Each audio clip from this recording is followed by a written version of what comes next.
Welcome to another episode of Mike Reads. Tonight we'll be continuing our series on the complete Federalist Papers with Federalists number 16 and 17. They're a continuation of the same topic from Federalist number 15, which is entitled The Insufficiency of the Present Confederation to Preserve the Union. In this case, Federalist number 16 is from the New York Packet, dated Tuesday, December 4th, 1787. And was written by Alexander Hamilton. To the people of the state of New York. The tendency of the principle of legislation for states, or communities, and their political capacities, as it has been exemplified by the experiment we have made of it, is equally attested by the events which have befallen all other governments of the Confederate kind, of which we have any account, in exact proportion to its prevalence in those systems. The confirmations of this fact will be worthy of a distinct and particular examination. I shall content myself with barely observing here that of all the confederacies of antiquity which history has handed down to us, the Lycian and Achaean leagues, as far as there remain vestiges of them, appear to have been most free from the fetters of that mistaken principle, and were accordingly those which have best deserved and have most liberally received the applauding suffrages of political writers. This exceptionable principle may, as truly as emphatically, be styled the parent of anarchy. It has been seen that delinquencies in the members of the Union are its natural and necessary offspring, and that whenever they happen, the only constitutional remedy is force, and the immediate effect of the use of it, civil war. It remains to inquire how far so odious an engine of government, in its application to us, would even be capable of answering its end. If there should not be a large army constantly at the disposal of the national government, it would either not be able to employ force at all, or, when this could be done, it would amount to a war between parts of the Confederacy concerning the infractions of a league, in which the strongest combination would be most likely to prevail, whether it consisted of those who supported or of those who resisted the general authority.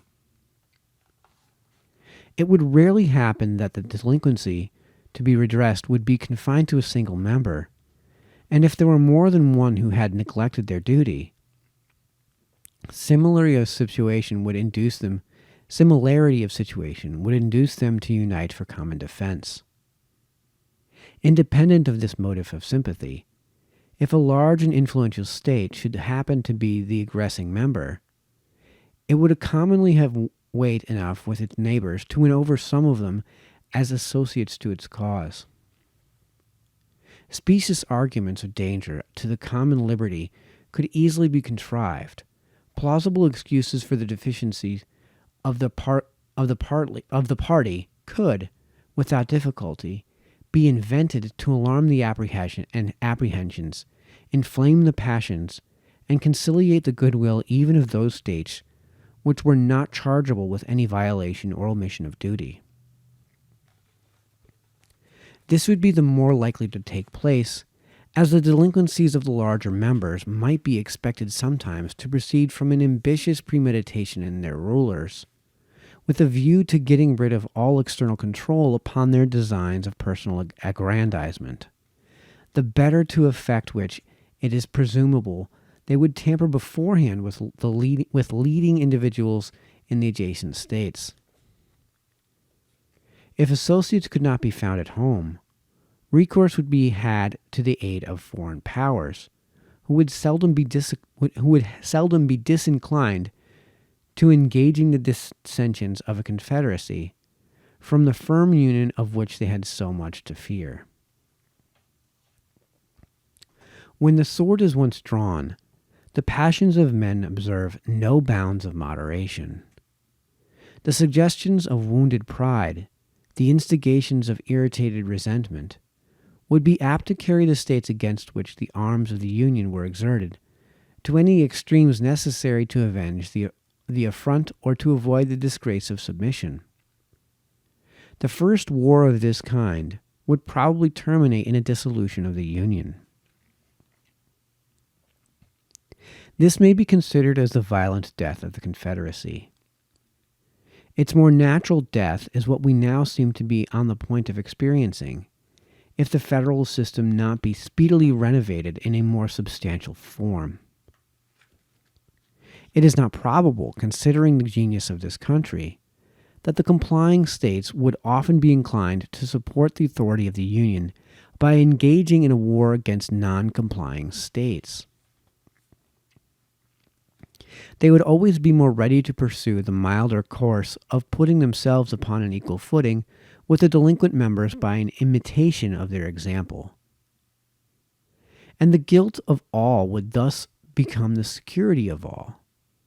Our past experience has exhibited the operation of this spirit in its full light.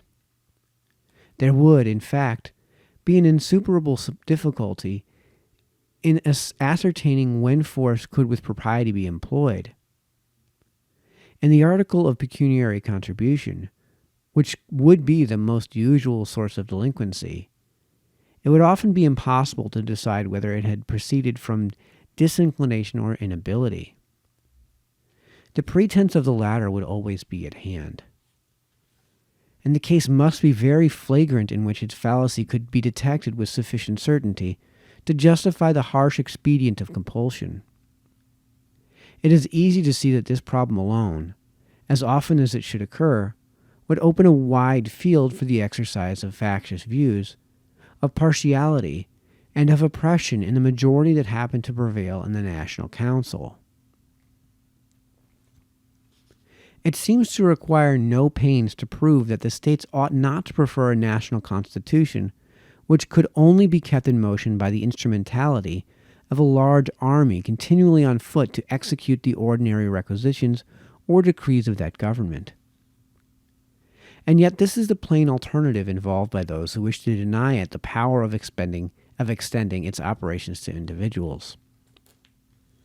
Such a scheme, if practicable at all, would instantly degenerate into a military despotism, but it will be found in every light impracticable. The resources of the Union would not be equal to the maintenance of an army considerable enough to confine the larger states within the limits of their duty, nor would the means ever be furnished of forming such an army in the first instance. Whoever considers the populousness and strength of several of these states singly at the present juncture, and looks forward to what they will become, even at the distance of half a century, will at once dismiss as idle and visionary any scheme which aims at regulating their movements by laws to operate upon them in their collective capacities, and to be executed by a coercion applicable to them in the same capacities. A project of this kind is little less romantic than the monster-taming spirit which is attributed to the fabulous heroes and demigods of antiquity. Even in those confederacies which have been composed of members smaller than many of our countries, the principle of legislation for sovereign states supported by military coercion has never been found effectual.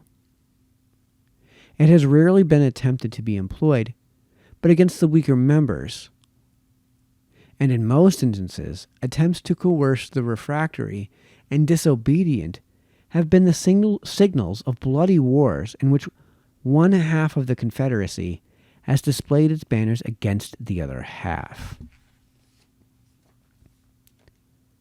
The result of these observations to an intelligent mind must be clearly this, that if it be possible at any rate to construct a federal government capable of regulating the common concerns and preserving the general tranquility, it must be founded, as to the objects committed to its care, upon the reverse of the principle contended for by the opponents of the proposed Constitution. It must carry its agency to the persons of the citizens. It must stand in need of no intermediate legislations, but must itself be empowered to employ the arm of the ordinary magistrate to execute its own resolutions.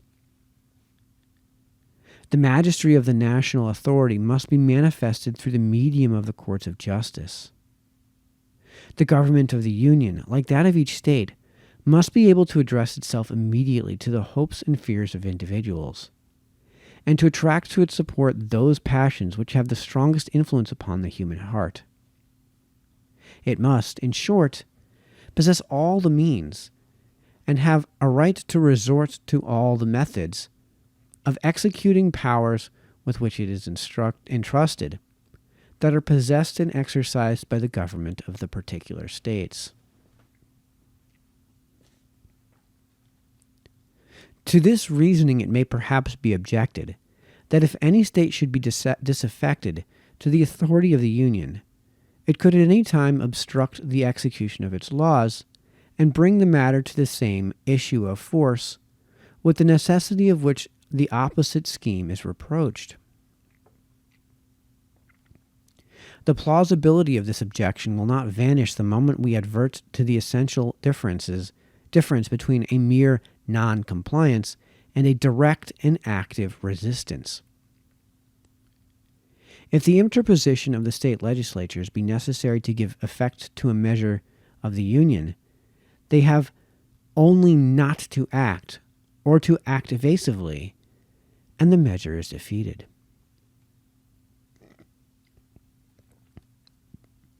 This neglect of duty may be disguised under affected but unsubstantial provisions, so as not to appear, and of course not to excite, any alarm in the people for the safety of the Constitution. The state leaders may even make a merit of their surreptitious invasions of it on the ground of some temporary convenience, exemption, or advantage. But if the execution of the laws of the national government should not require the intervention of the state legislatures, if they were to pass into immediate operation upon the citizens themselves, the particular governments could not interrupt their progress without an open and violent exertion of an unconstitutional power. No omissions or evasions would answer the end. They would be obliged to act, and in such a manner as would leave no doubt that they had encroached on the national rights. An experiment of this nature would always be hazardous in the face of a constitution in any degree competent to its own defense, and of a people enlightened enough to distinguish between a legal exercise and an illegal usurpation of authority. The success of it would require not merely a factious majority in the legislature, but the concurrence of the courts of justice and of the body of the people. If the judges were not embarked in a conspiracy with the legislature, they would pronounce the resolutions of such a majority to be contrary to the supreme law of the land, unconstitutional, and void. If the people were not tainted with the spirit of their state representatives, they, as the natural guardians of the Constitution, would throw their weight into the national scale and give it a decided preponderancy in the contest. Attempts of this kind would not often be made with levity or rashness, because they could seldom be made without danger to the authors, unless in cases of a tyrannical exercise of the federal authority. If opposition to the national government should arise from the disorderly conduct of refractory or seditious individuals, it could be overcome by the same means which are daily employed against the same evil under the state governments. The magistracy, being equally the ministers of the law of the land, from whatever source it might emanate, would doubtless be as ready to guard the national as the local regulations from the inroads of private licentiousness. As to those partial commotions and insurrections, which sometimes disquiet society, from the intrigues of an inconsiderable faction, or from the sudden or occasional ill humors that do not infect the great body of the community, the general government could command more extensive resources for the suppression of disturbances of that kind than would be in the power of any single member. And as to those mortal feuds which, in certain conjectures, spread a conflagration through a whole nation, or through a very large portion of it, proceeding either from weighty causes of discontent given by the government, or from the contagion of some violent popular paroxysm, they do not fall within any ordinary rules of calculation. When they happen, they commonly amount to revolutions and dismemberments of empire. No form of government can always either avoid or control them. It is in vain to hope to guard against events too mighty for human foresight or precaution, and it would be idle to object to a government because it could not perform impossibilities. Signed, Publius. All right. Federalist number 17. That concludes Federalist number 16. Federalist number 17 is the same subject continued, the insufficiency of the present Confederation to preserve the Union. This one was written for the Independent Journal, Wednesday, December 5th, 1787, again by Alexander Hamilton. To the people of the state of New York, an objection of a nature different from that which has been stated and answered in my last address may perhaps be likewise urged against the principle of legislation for the individual citizens of America. It may be said that it would tend to render the government of the Union too powerful, and to enable it to absorb those residuary authorities which it might be judged proper to leave with the states for local purposes. Allowing the utmost latitude to the love of power which any reasonable man can require, I confess I am at a loss to discover what temptation the persons entrusted with the administration of the general government could ever feel to divest the states of the authorities of that discretion. The regulation of the mere domestic police of a state appears to me to hold out slender allurements to ambition. Commerce, finance, negotiation, and war seem to comprehend all the objects which have charms for minds governed by that passion, and all the powers necessary to those objects ought, in the first instance, to be lodged in the national depository. The administration of private justice between citizens of the same state, the supervision of agriculture and of other concerns of a similar nature, all those things, in short, which are proper to be provided for by local legislation, can never be desirable cares of a general jurisdiction. It is therefore improbable that there should exist a disposition in the federal councils to usurp the powers with which they are connected, because the attempt to exercise those powers would be as troublesome as it would be nugatory, and the possession of them, for that reason, would contribute nothing to the dignity, to the importance, or to the splendor of the national government. But let it be admitted, for argument's sake, that mere wantonness and lust of domination would be sufficient to beget that disposition. Still, it may be safely affirmed that the sense of the constituent body of the national representatives, or, in other words, the people of the several states, would control the indulgence of so extravagant an appetite. It will always be far more easy for the state governments to encroach upon the national authorities than for the national government to encroach upon the state authorities.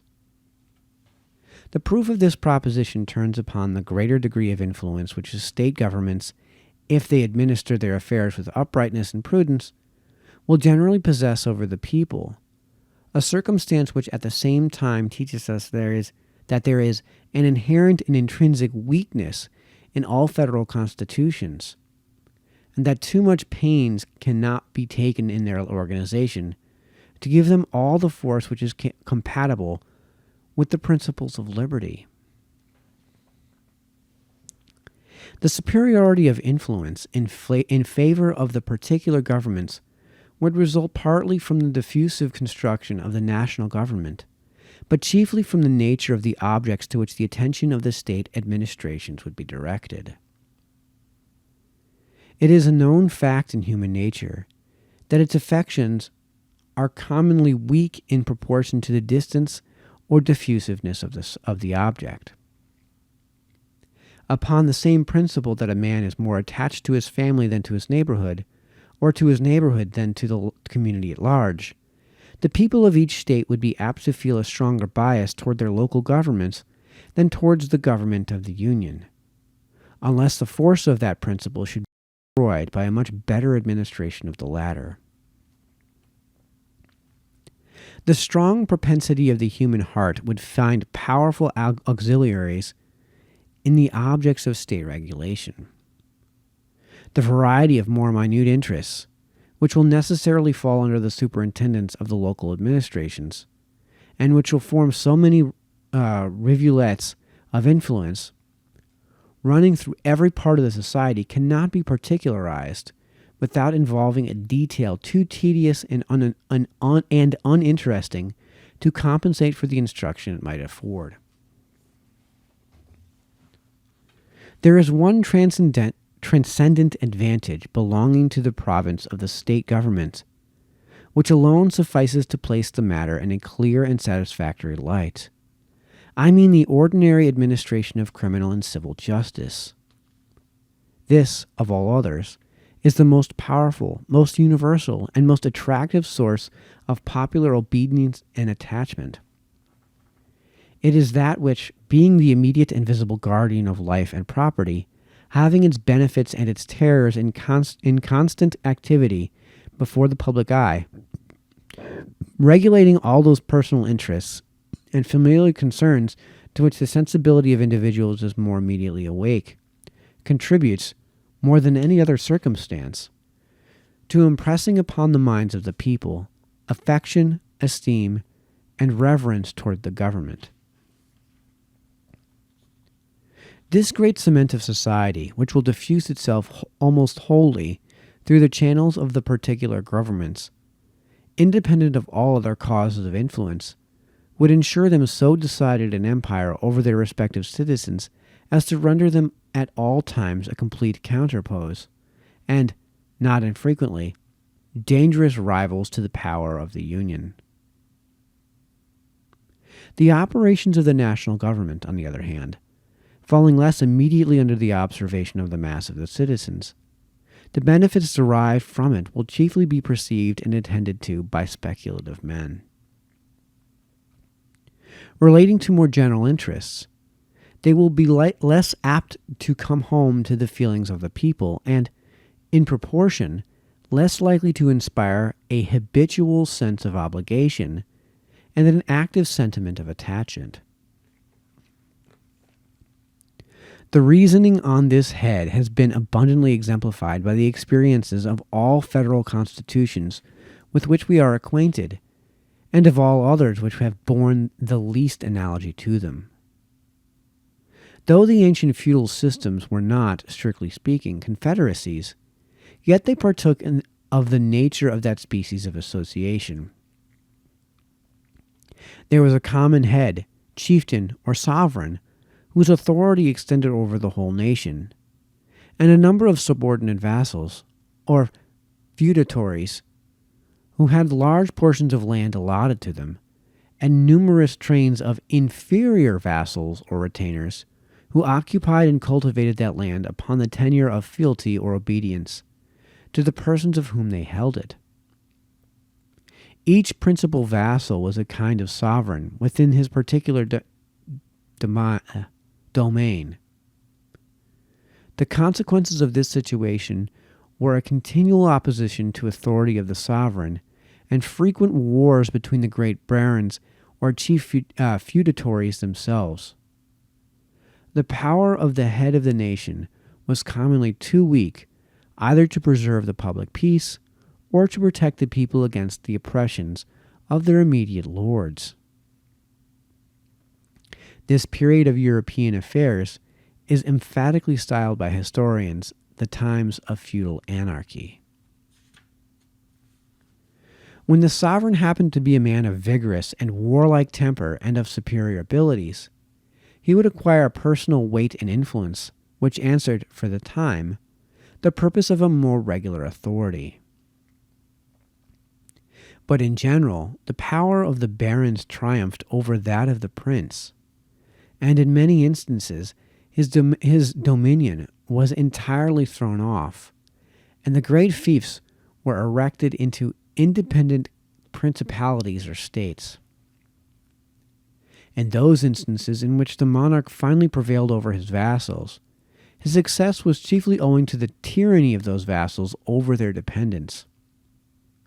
The barons, or nobles, equally the enemies of the sovereign and the oppressors of the common people, were dreaded and detested by both, till mutual danger and mutual interest effected a union between them fatal to the power of the aristocracy. Had the nobles, by a conduct of clemency and justice, preserved the fidelity and devotion of their retainers and followers, the contests between them and the prince must almost always have ended in their favor and in the abridgment or subversion of the royal authority. This is not an assertion found merely in speculation or conjecture. Among other illustrations of its truth which might be cited, Scotland will furnish a cogent example. The spirit of clanship which was, at an early day, introduced into that kingdom, uniting the nobles and their dependents upon ties equivalent to those of kindred, rendered the aristocracy a constant overmatch for the power of the monarch, till the incorporation with England subdued its fierce and ungovernable spirit, and reduced it within those rules of subordination which a more rational and more energetic system of civil polity had previously established in the latter kingdom. The separate governments in a confederacy may aptly be compared with the feudal barons. With this advantage in their favor, that from the reasons already explained, they will generally possess the confidence and goodwill of the people, and with so important a support, will be able effectually to oppose all encroachments of the national government. It will be well if they are not able to counteract its legitimate and necessary authorities.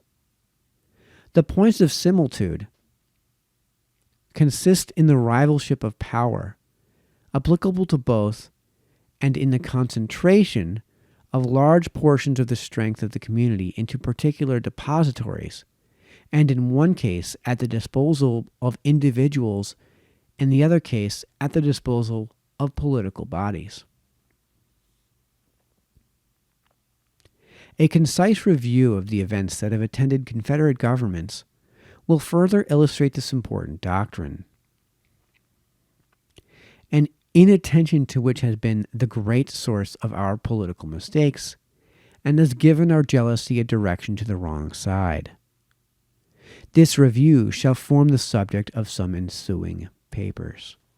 Signed, Publius.